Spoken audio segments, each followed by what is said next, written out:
السلام علیکم۔ صدیوں سے بادشاہ بننے والے اس آیت سے ضرور فیض پاتے ہیں۔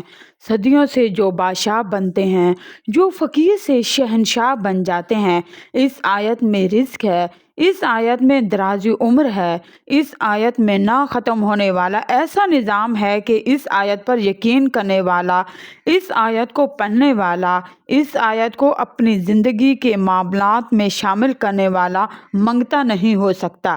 اس آیت کو پڑھنے والے کی نسلیں کبھی منگتی نہیں ہو سکتی۔ دنیا نے کافی سارے ایسے لوگ دیکھے ہیں جو خود تو رئیس اعظم تھے، لیکن ان کی نسلیں آگے لوگوں کی محتاج بن گئی۔ ان آیات کو پڑھنے والا کبھی منگتا نہیں بنے گا۔ ان آیات کے بارے میں امام جعفر کا قول ہے، اس آیت میں مال ہے، اس آیت میں دراز عمر ہے، اور اس آیت میں غنا ہے، اور اس آیت میں ضرورتوں کا پورا ہونا ہے، اور اس آیت میں کفایت ہے، ایک بندے کا کھانا 100 بندوں میں پورا ہو جانا۔ حضرت امام جعفر سے کسی نے پوچھا کہ حضور، سورۃ توبہ کی آخری 2 آیات کی کیا فضیلت ہے، کیا فوائد ہیں؟ امام جعفر نے فرمایا، بس یہی ہے کہ بندہ فقیر سے شہنشاہ بن جاتا ہے۔